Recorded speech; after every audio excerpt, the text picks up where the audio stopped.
ഗജേന്ദ്രമോക്ഷത്തിൻ്റെ കഥ.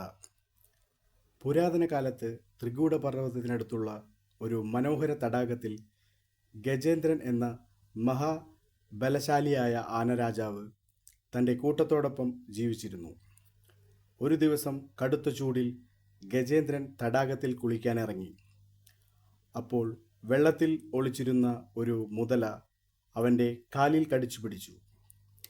ഗജേന്ദ്രൻ തൻ്റെ മുഴുവൻ ശക്തിയും ഉപയോഗിച്ച് രക്ഷപ്പെടാൻ ശ്രമിച്ചു. വർഷങ്ങളോളം നീണ്ട ആ പോരാട്ടത്തിൽ ആനയുടെ ശക്തി ക്ഷയിച്ചു. മുതല വെള്ളത്തിലായതിനാൽ കൂടുതൽ ശക്തിയായി. സ്വന്തം ബലത്തിൽ രക്ഷപ്പെടാനാകില്ലെന്ന് മനസ്സിലാക്കിയ ഗജേന്ദ്രൻ ഹൃദയം നിറഞ്ഞ ഭക്തിയോടെ ഭഗവാൻ വിഷ്ണുവിനെ പ്രാർത്ഥിച്ചു. തുമ്പിക്കൈയിൽ ഒരു താമരപ്പൂവെടുത്ത് ഗജേന്ദ്രൻ സമർപ്പിച്ചു. നാരായണ, എന്നെ രക്ഷിക്കണമേ. ഭക്തൻ്റെ ആർദ്രവിളി കേട്ട് ഭഗവാൻ വിഷ്ണു ഗരുഡനിൽ കയറി അതിവേഗമെത്തി. തൻ്റെ സുദർശന ചക്രം ഉപയോഗിച്ച് മുതലയെ വധിച്ച് ഗജേന്ദ്രനെ രക്ഷിച്ചു. മുതലയുടെ മുൻജന്മം. പുരാണപ്രകാരം ആ മുതല മുൻജന്മത്തിൽ ഹൂഹു എന്ന ഗന്ധർവനായിരുന്നു.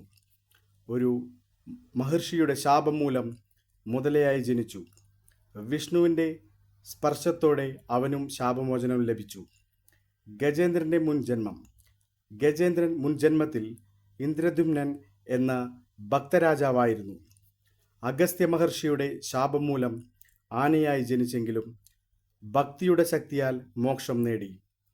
ഈ കഥയുടെ ആത്മീയ സന്ദേശം: പ്രതിസന്ധിയിൽ ദൈവസ്മരണം വലിയ ശക്തിയാണ്. സ്വന്തം കഴിവുകൾ പര്യാപ്തമാകാത്തപ്പോൾ ഭക്തി രക്ഷകനായി മാറുന്നു. സത്യസന്ധമായ പ്രാർത്ഥനയ്ക്ക് ദൈവാനുഗ്രഹം ലഭിക്കും. ഭഗവാൻ തൻ്റെ ഭക്തരെ ഒരിക്കലും ഉപേക്ഷിക്കില്ല. ഇതിലെ പ്രതീകങ്ങൾ: ആന മനുഷ്യൻ്റെ അഹങ്കാരവും ശക്തിയും, മുതല ലോകബന്ധങ്ങളും ദുരിതങ്ങളും, താമര ശുദ്ധഭക്തി, ഗരുഡനിലെ വിഷ്ണു ദൈവിക രക്ഷ, സുദർശന ചക്രം അധർമ്മനാശം. ഈ ഗജേന്ദ്രമോക്ഷകഥ ശ്രീമദ് ഭാഗവതം ഉൾപ്പെടെയുള്ള പുരാണങ്ങളിൽ വിശദമായി വിവരിക്കപ്പെടുന്നു.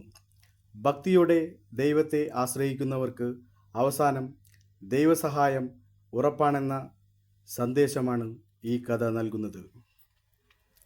ഈ കഥ ഇഷ്ടപ്പെട്ടെങ്കിൽ നിങ്ങൾ ഈ ചാനൽ ഒന്ന് സബ്സ്ക്രൈബ് ചെയ്യുക. ഇനിയുള്ള ആത്മീയമായ യാത്രയിൽ ഞങ്ങളോടൊപ്പം നിങ്ങളെയും ക്ഷണിക്കുന്നു. നിങ്ങൾ ഞങ്ങളുടെ കൂടെയുള്ളത് വലിയ ബലമായി ഞങ്ങൾ കാണുന്നു. ലോക സമസ്ത സുഖിനോ ഭവന്തു.